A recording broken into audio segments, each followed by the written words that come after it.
What's going on, everyone? John Matrix here, coming back at you live.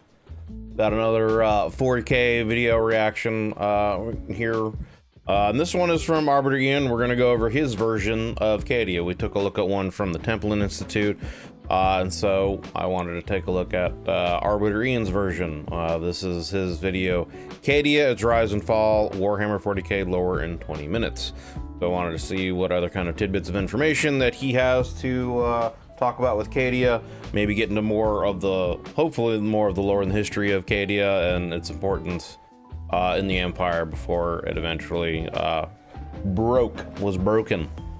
So again, I will have the link to this video and Arbitor Ian's channel down in the description below. He's got a ton of 40k stuff. He's a great content creator. I've really been enjoying diving into his videos, so check out his stuff.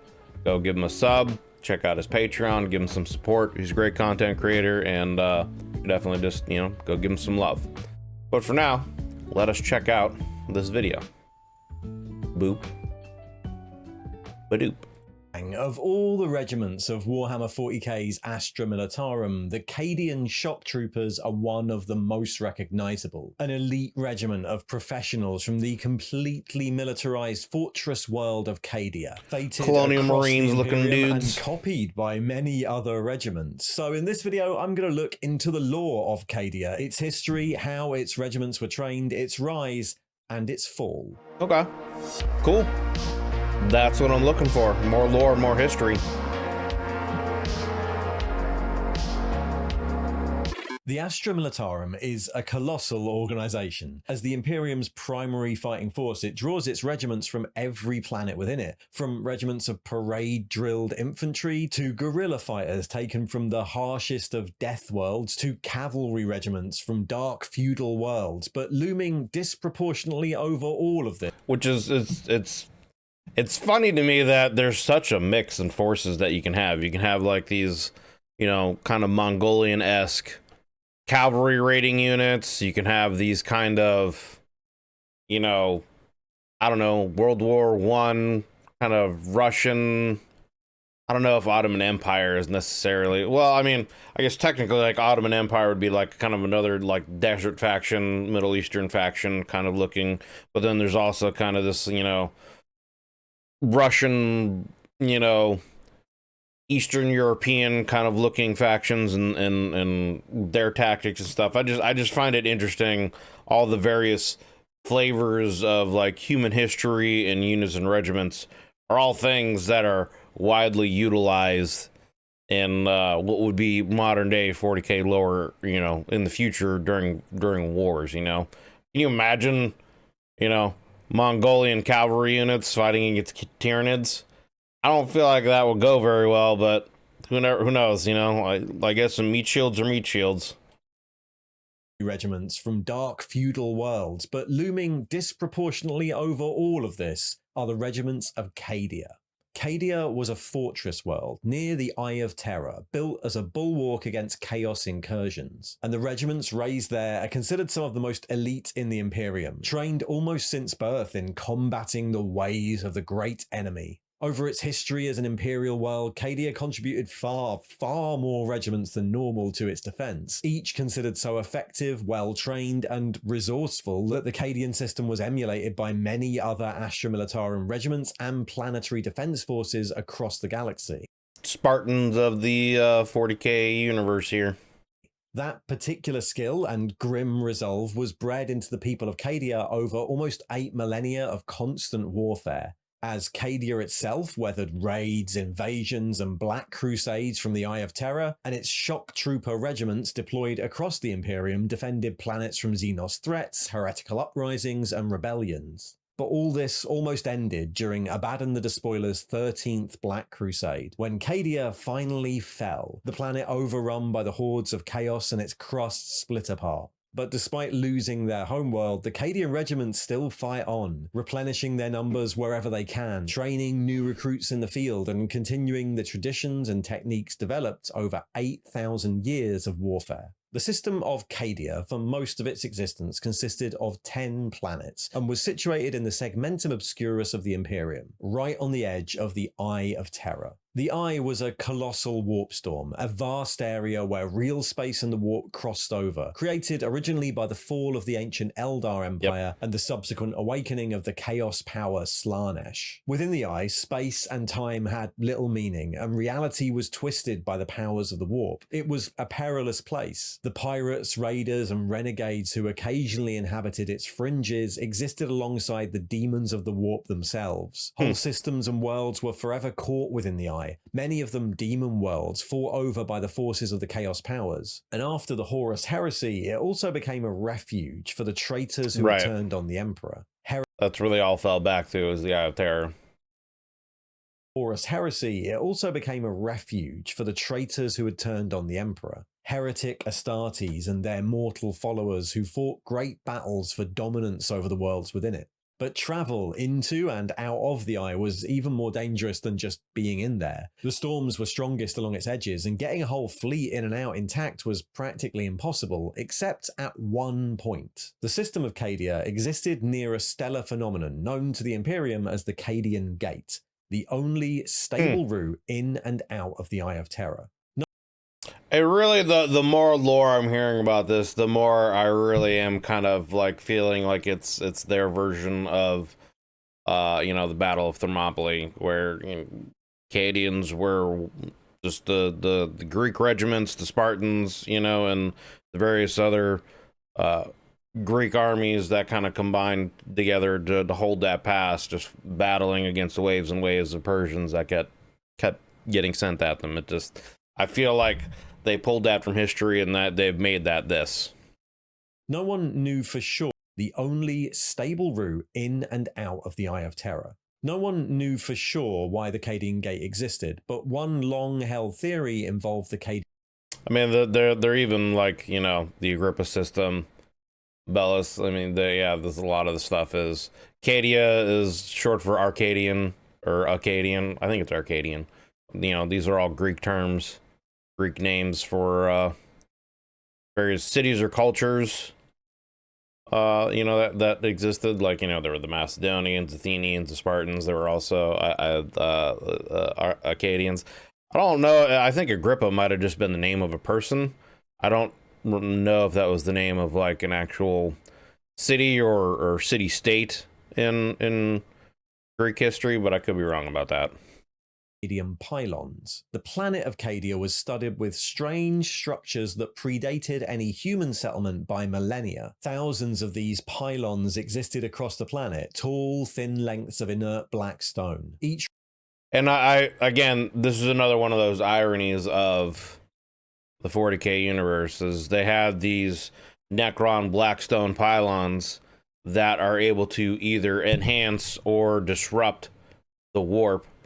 And if they had just, you know, the religious doctrine, and I mean, it might not have even just been the religious doctrine. They might have been studying these things and just genuinely weren't able to figure out how to use them, because it's stuff that was made by the Necrons, or possibly even the Catan or the old ones. I'm not 100% sure if it was clear that the Necrons knew how to or made these, or they just used technologies from the Catan, etc., and making these. I don't know if it's clear or not that the Necrons actually made these, or just knew how to utilize them from other, you know, alien races, the Catan or whatever. But anyway, it's just another one of those ironies that if they could figure out and understand how to use these blackstone pylons, they could have actually shrunk, or at least potentially, they could have shrunk, if not gotten rid of, the Eye of Terror and closed that gateway, I guess, you know, between the warp and reality. And then, of course, once that happened and Cadia blew up, the psychic energy that was let off, you know, split the galaxy in half. pylons existed across the planet, tall, thin lengths of inert black stone, each reaching half a kilometer into the sky and threaded with tiny tunnels. No one knew what they were or what they were designed for, and even probes sent into the tunnels would often never return. But scholars theorized that it was these structures that were in part responsible for the Cadian Gate, stabilizing the warp storms in some way. And while Cadia itself had the majority of these, other planets and systems nearby had similar structures. But for millennia, their real purpose remained a mystery. It's unknown when or how the planet of Cadia was settled, or how it came by its name. It was discovered by the Imperium around 150 years into the Great Crusade by word-bearers forces exploring the Segmentum Obscurus. And it was the word-bearers who first recorded the existence of the Eye of Terror and the strange planet nearby. Investigating, their Primarch Lorgar discovered a tribal society of violet-eyed humans who worshipped the four great powers of chaos and spoke a language that, at first glance, was extremely similar to that used on his homeworld of Colchis before the coming of the Imperium. Interesting. It was these chaos worshippers who first opened the word-bearers' eyes to the powers beyond the veil, eventually causing them to turn from the Emperor and dedicate themselves to the worship of the Chaos God. Yeah, that's such an interesting story about the word bearers and their Primarch, and basically them wanting to believe in something so great, and then the Emperor, of course, wanting to abolish all kinds of religious beliefs in any of that way, and wanting to keep a secular society. And that basically, drove them to the Chaos Gods, and what really started the heresy. It's such an interesting story. Veil, eventually causing them to turn from the Emperor and dedicate themselves to the worship of the Chaos Gods, and to start their decades-long preparations. Again, that goes back to my what-if scenario that I brought up in several videos of Lorgar. If the Emperor had been able to raise him from birth, if he hadn't been scattered across the universe to whatever planets by the chaos gods, would he have turned out that way? Would he have been this would he have had that same kind of zealotry and want to believe in a higher, greater power? Or would he have, would the Emperor's teachings have, removed that from him? Or would the Emperor have seen, that in him, the need and to believe in a higher power or something greater than himself? Would the Emperor have seen that in him as he was raising him and killed him? Because that's not obviously the way the Emperor wanted things going. And I wonder how much of what he was doing with the Primarchs was still an experiment and not like the final additions, essentially, I guess, if that's the proper term. Like, I wonder how much of the Primarchs and what they were was kind of like a blueprint that he was still working on, but he never really truly got to finish because of the Chaos God scattering them. Is it a situation where, again, they were like a first edition and he wanted to test them out, see, raise them in certain ways, see how they would have grown, and certain Primarchs that would have shown the qualities that he really wanted to keep, he would have fostered and used their genetic material to create, as more of a template to perfect what he wanted to do with the Primarchs more. And the Primarchs like Lorgar, who, had more potentially religious, zealotry in them, would have, killed them, wiped them from the history books and wiped their genetic material, and had deviated in different ways to create what he wanted to have as like a perfect, Primarch, demigod, whatever he was trying to actually create. I wonder how much of that, may have been an actual thing. And I understand that this is all story stuff and this is just, my what if scenarios, but, if the Emperor had been able to, again, raise them from birth through adulthood, you know, how much more modifications would he have done to essentially try to perfect them? Is an interesting, you know, thought experiment, I guess you could say, that I keep having. Dedicate themselves to the worship of the Chaos Gods and to start their decades-long preparations for what would become the heresy itself. But at the time, so as to cover their tracks and having learnt everything they could, the word-bearers bombarded the planet with cyclonic torpedoes and wiped out the tribes as well as any trace of human life. But Cadia's return to obscurity didn't last for long. After the Horus heresy, the remnants of Horus's traitor forces were driven back, many of them fleeing into the Eye of Terror to escape the judgment of the Imperium. After several hundred years, the Imperium mostly considered them dead and gone, a memory from a darker time, but in 781 M31, Abaddon the Despoiler launched the first of his Black Crusades out from the Eye and into real space. His fleet came into conflict with a Black Templars picket fleet led. And wasn't Abaddon like Horus' second in command, if I remember correctly? So is that why he's kind of like the I guess the one gathering and leading the Chaos Space Marines in this Dark Crusade? Because he was kind of Horus' second and was still trying to follow up in his Primarch's footsteps into real space. His fleet came into conflict with a Black Templars picket fleet led by Sigismund himself, former first captain of the Imperial Fists and now first High Marshal of the Black Templars. But after a short conflict, the Chaos Forces narrowly escaped and they rampaged across 1,000 nearby systems before, their goals achieved, they were eventually beaten back into the Eye. In the aftermath of this, it was decreed that the sectors should be reinforced to monitor further incursions, and Cadia was resettled in the standard Imperial style with a huge naval port built at the nearby Bellis Corona and an Inquisition presence on Nemesis Tessera. But in fact, this...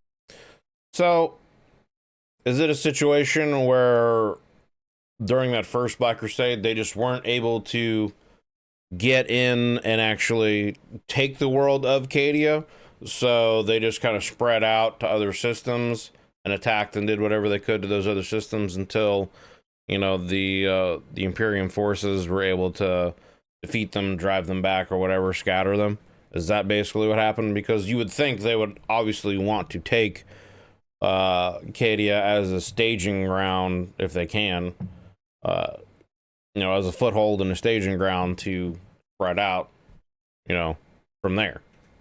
By Bellis Corona and an Inquisition presence on Nemesis Tessera. But in fact, this turned out to be more a lure than a threat. In 597 M32, the second Black Crusade sailed out from the Eye, but this time aimed at besieging and destroying this new Imperial settlement. Over 5 years, the new Imperial presence was systematically destroyed, the fortress on Nemesis Tessera defiled, and Bellis Corona itself cursed before the forces of Chaos could once again be pushed back. And it was after this, as the Imperium realized that this was going to be a persistent threat, that Cadia was transformed into the fortress world it was mostly known as. The system was seeded with orbital defenses, and the surface of Cadia itself was covered with defense laser silos and shield generators. What remained of the previous settlements were demolished and rebuilt into the great fortress cities known as casas, each surrounded by concentric ring walls separated by bastions and moats, and topped with defensive weapon batteries. Even the civilian buildings within these cities were to be fortified, built to military specifications, the street layouts designed to funnel any invading enemy into lethal crossfires.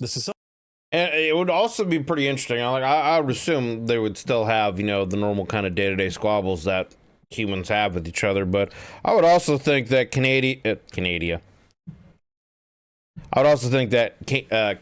would have a much more kind of unified existence than what most other worlds would be, because they have a beyond what the normal Imperial, you know, purposes, they would have, you know, a real world idea of the things that the Imperium's fighting against, or at least a greater perspective of what the Imperium's fighting against, and a great purpose. Like they would understand that this is the last line, the first and last line of defense from chaos incursion.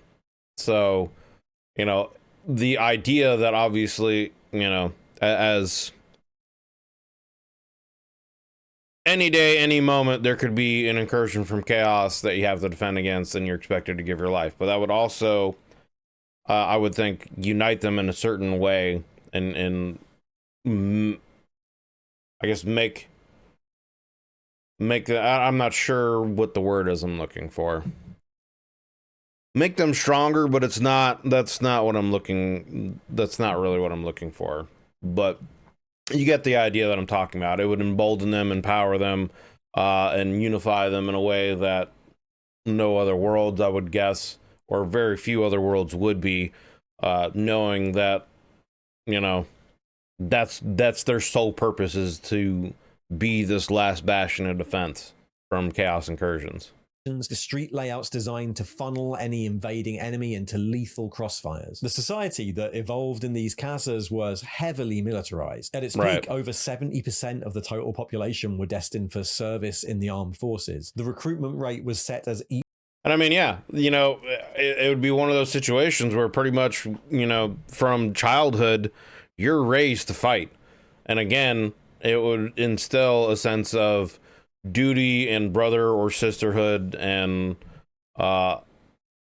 just a sense of unity, that you have this great purpose of fighting against you know, a great power, essentially. You know what I mean?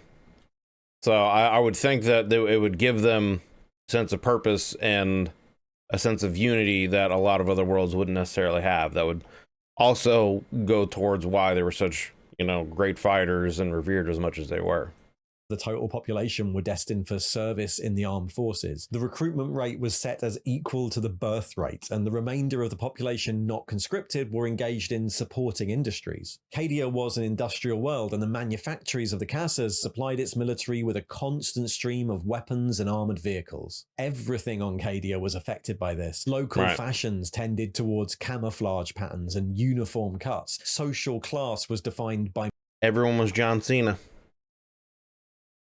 Tended towards camouflage patterns and uniform cuts. Social class was defined by military rank, and childhood itself became a series of training exercises. Cadian children were expected to be able to be performing field drills and stripping their las rifles before the age of 10, and would spend their teenage years in the youth armies, known on Cadia as the White Shields. This massive recruitment rate meant that Cadia's main contribution to the Imperium was in the form of armed soldiers. Yeah. While about half of its armed forces would remain part of the Cadian Interior Guard, serving their careers within the Cadian system itself as part of its massively oversized planetary defense force, the other half would be shipped off-world as part of the Astra Militarum. The Cadian Shock Troopers, as these regiments were known, developed one of the most famous reputations in the Imperium, Cadian troopers being widely regarded as consummate professionals, the best of the best. I mean, yeah. They fought on... It would be what you're raised to do. Alright, sorry about that. I had a little interruption. I had to go take care of something, but we're back. Let's continue on with the video.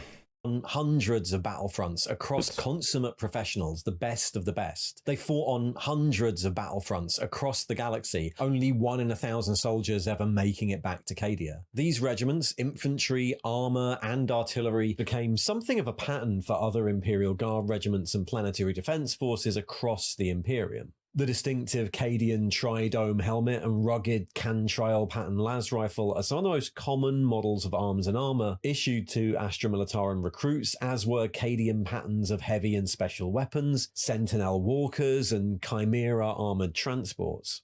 Cadian regiments, especially on and around Cadia itself, were often supported by White Shield platoons of guardsmen in training, as well as their elite grenadiers, the Kazakin. Grenadiers is a catch-all term for the many heavy infantry detachments fielded by regiments across the Imperium, from whole formations equipped as heavy infantry, such as the Vresh Grenadiers, to elite veteran appointments like the Krieg Grenadiers. Amongst these, the Kasserkin of Cadia were known as the elite of the elite, heavily armed assault troops fanatically loyal to the defense of Cadia itself, wearing carapace armor and armed with hotshot las guns or hell guns. They would be singled out while still in training on Cadia, but were expected to progress through service in the youth armies and shock troopers before any appointment to the Kasserkin was finalized, so each would be a hardened veteran of multiple campaigns across the Imperium and within the Cadian system. Over the 8 millennia since its reconstruction, Cadia weathered another 10 Black Crusades. Some direct assaults on Cadia itself, like the Third, and some attempts to bypass it as Abaddon the Despoiler went in search of other targets. Cadia endured all of these, as well as countless raids and smaller attacks, its attendant battle fleet hunting and destroying renegade ships, and its dedicated inquisitorial conclaves hunting down heretics across the sector. But this proud legacy wouldn't last forever.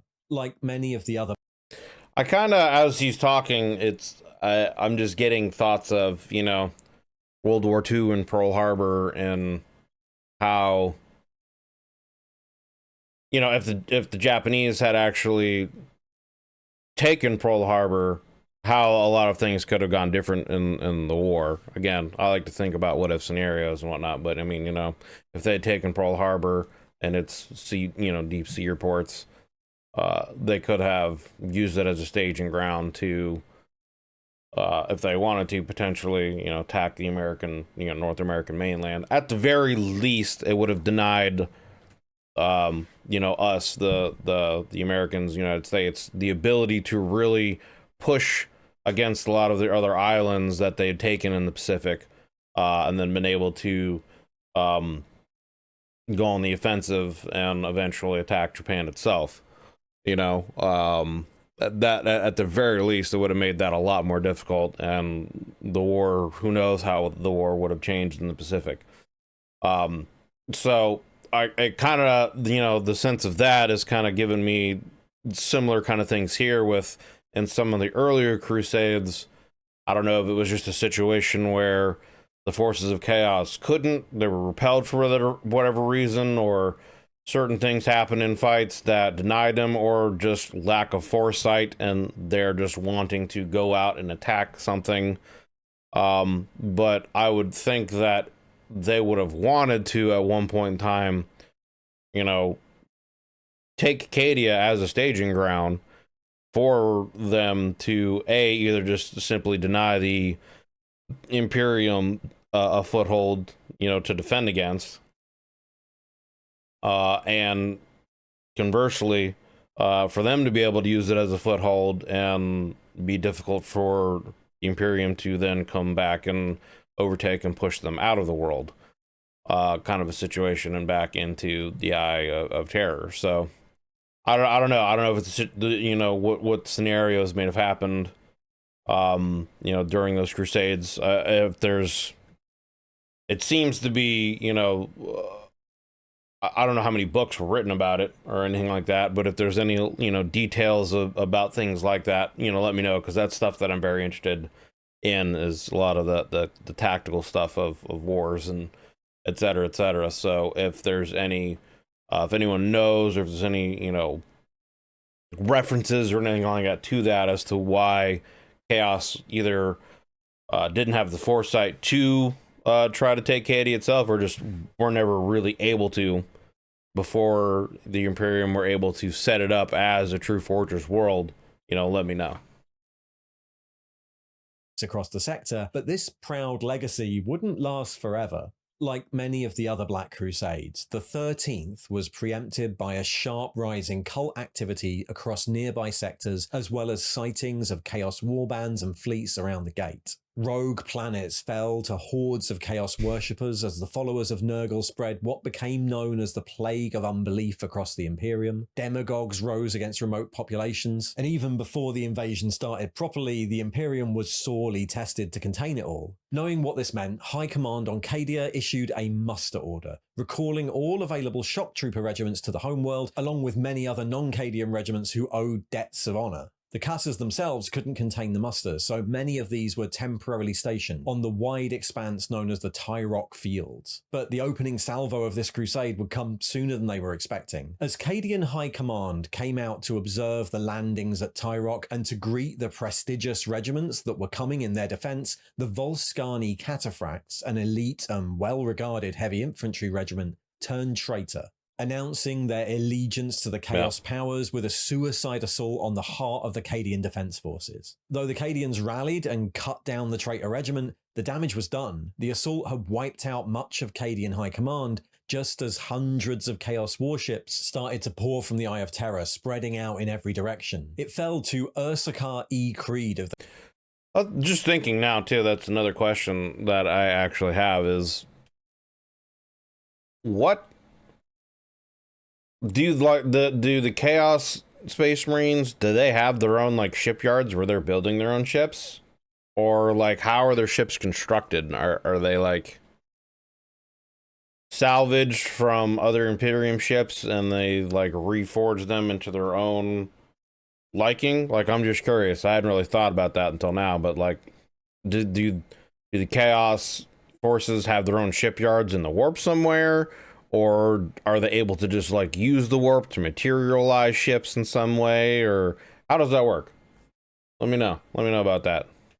War from the Eye of Terror, spreading out in every direction. It fell to Ursarkar E. Creed of the Cadian 8th to assume command, taking on the title of Lord Castellan of Cadia and sending hundreds of requests for aid as the Chaos forces barreled ever closer. The initial Chaos push was a huge success, the outer planets of the system falling quickly to the invaders. Solar Mariatus became the traitor base of operations, and the prison sinks of St. Josmany's Hope were cleared out, their numbers added to the traitor forces. The Chaos fleet swept aside the Imperial ship stationed nearby, and the first of Abaddon's forces started their assault on Cadia itself, besieging casas across the planet. What followed was a grueling and desperate war which the initiative would swing back and forth as both sides poured reinforcements into the conflict. Abaddon's initial invasion destroyed many of the Cadian casas and pushed Imperial forces back across the planet, but was halted as Imperial reinforcements started to arrive. The Blood Angels, Dark Angels, and Space Wolf chapters, along with many others, committed huge forces to the defense of the system. Astra Militarum and Tempestos Scion regiments were dispatched by the Inquisition, and Saint Celestine herself led a host of the Adeptus Auroritas to the planet's surface. But throughout this, Chaos forces continued to pour from the Eye. Word-bearers warbands unleashed a tide of demons and raised warp storms in an attempt to cut off the planet. And other Chaos warbands splitting off from the main thrust put pressure on nearby sectors. Be a hell of a battle to watch. The traitor forces regained the initiative as the second. See, it's like this is what I'm talking about when I'm talking about like movies and TV shows and stuff. For more, like, can you imagine them doing this battle like properly over, you know, I don't know, however many episodes. I don't know how long this battle essentially like really took place, but I mean, they could do like even a whole season over you know, a whole crusade, I would think. You know, I don't know what the timeline is of some of these crusades and how long these Black Crusades took and how long some of these battles would take. But I would, you know, when you're thinking about on a planetary scale of fighting, that could be, you know, months of fighting, essentially, as ground is given and taken and reinforcements are coming and going, etc., etc. And, you know, with the type of numbers that and scale that a lot of these battles are fought on in the 40k universe, yeah, these battles could go on for long time. Second thrust put pressure on nearby sectors. The traitor forces regained the initiative as the second half of their fleet emerged from the Eye of Terror, led.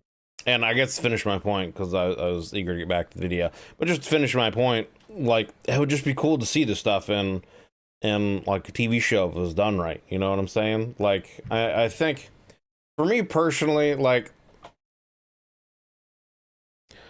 I really love Game of Thrones. It was a really great show when it was really good. Season 6 is when it kind of started going downhill, and, you know, it was still a good season, but you could definitely see the difference in writing and stuff. And then season 7 and 8 were obviously, and just how the show ended is just disappointment. It's just a disappointment. But everything like prior to that, the show was just, it was just a great show.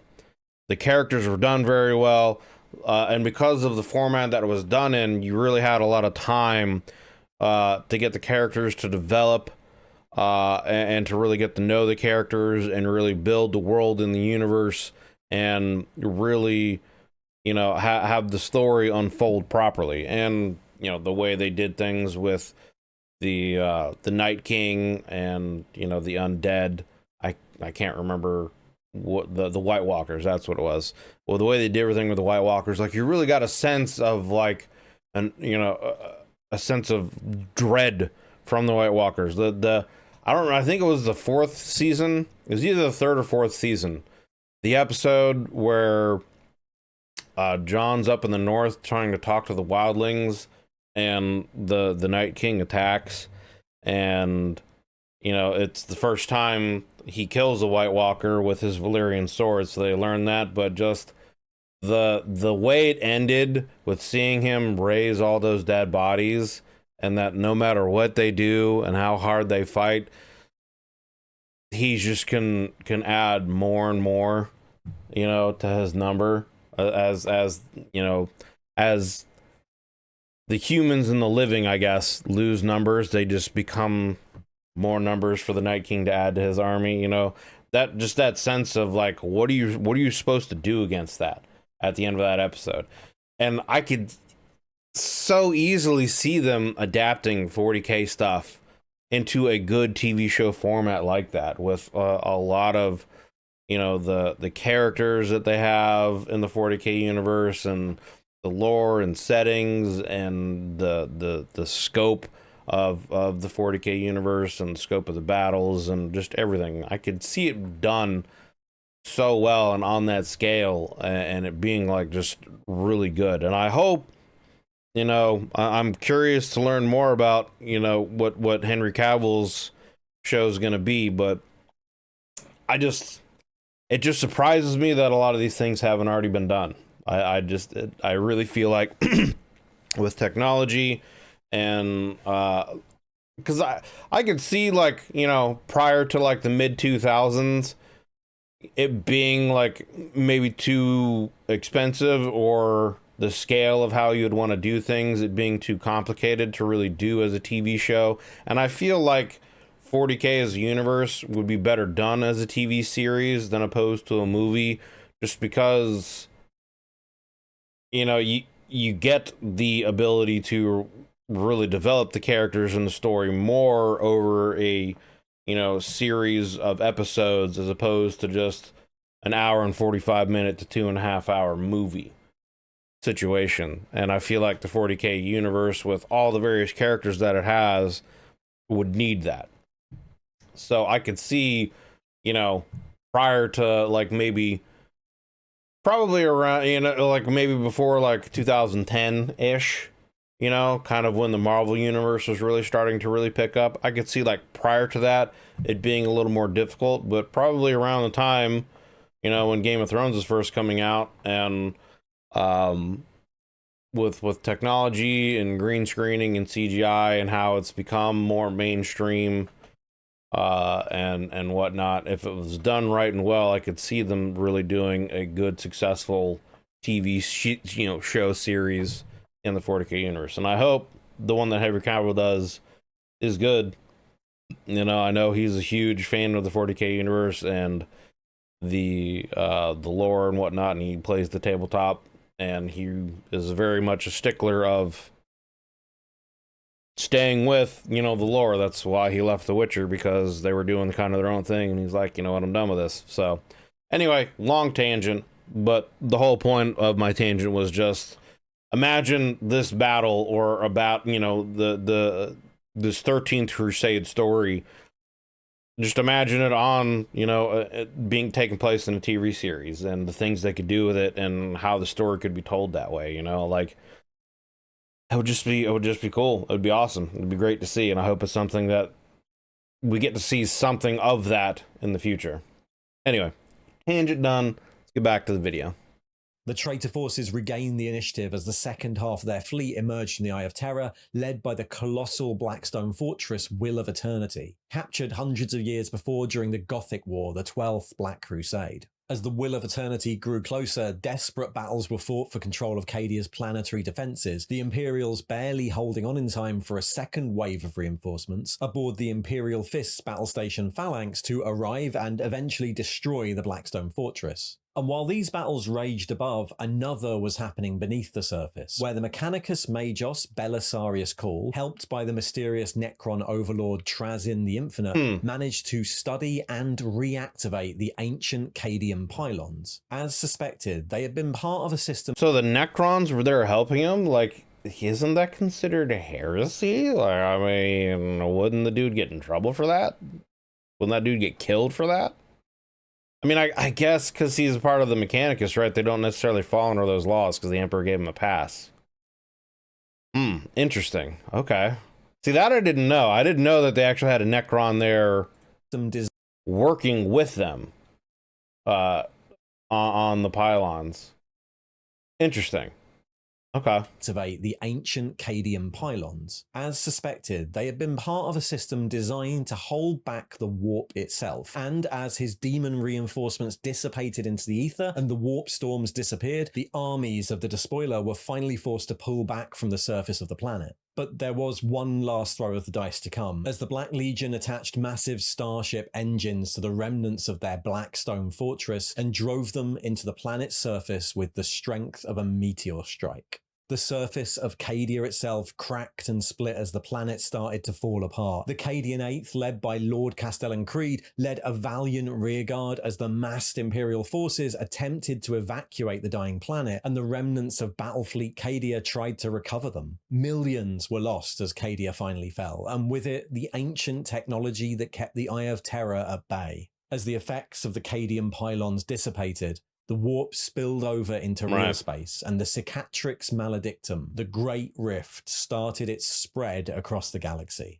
Around 3 million Cadians survived the fall of Cadia in the holds of Imperial Navy ships, but in the aftermath of the 13th Black Crusade and the loss of their homeworld, they continued to fight. Their surviving regiments bolstered nearby worlds, attempting to contain the destruction while the forces of chaos burnt themselves out and retreated back into the warp storms. And since then, those regiments have continued to fight, still recruiting, still continuing the Cadian way of life despite the loss of their homeworld, raising and training new regiments in the same way they've always done, but now in the holds of warships en route to new battlefronts. Unchanging despite the colossal changes that happened to the galaxy during its demise. In many ways, Cadia is a microcosm of the Imperium, or at least how the Imperium sees itself. A totally militarized society engaged in a permanent struggle at...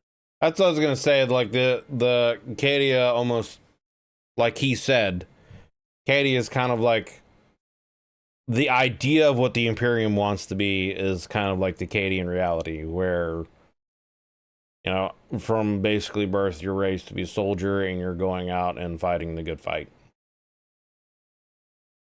Sees itself. A totally militarized society engaged in a permanent struggle, at least in part of its own making, and framing that as a heroic opportunity rather than as the tragedy we're meant to see.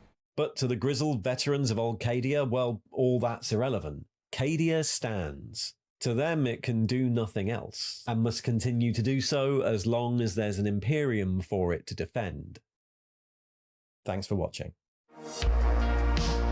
All right.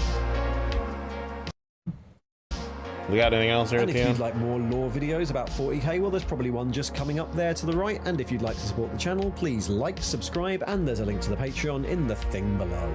See ya.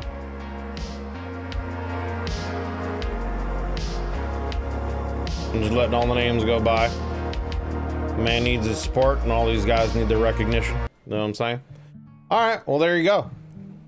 Another great video by Arbitor Ian. This is his version of Cadia, Rise and Fall, Warhammer 40k lore in 20 minutes. Like I said before, I'll have the link to his channel and to this video down in the description below. Go give him a sub if you enjoyed the video that he made, and check out his Patreon, check out his stuff if you would like to support him further. So, good video. Definitely got into a little bit more of the history and kind of life of Cadia than the other video we did on the Templin, the one that the Templin Institute did on the history of Cadia. Obviously, one of the big questions I brought up during the video is, you know, why is it that the Chaos forces were never able to really get a foothold on Cadia before they really changed it into the giant forge world and changed their way of life and living to what Cadia became when they were, you know, pretty much became like the Spartan society of the 40k universe. Was it just lack of foresight? Did they not care about it? Was it not their necessarily goal? You know, they're just trying to go out and raid wherever they could before they were, you know, sent back, etc., etc. But good video going into the lifestyles and how the history of Cadia and how it kind of really formed and its necessity to become a forge world, learning a bit more about that. It was interesting to know that, you know, the pylons, when they were trying to get them, you know, activated, there actually was a Necron there working with them. And it's kind of interesting too that the Necron, I guess, working with Adeptus Mechanicus didn't either, I assume, didn't really know how they were functioning. Maybe it was because they've been asleep for so long, and this was, again, a technology that wasn't necessarily made by the Necrons, but was just adapted for use by the Necrons, I think.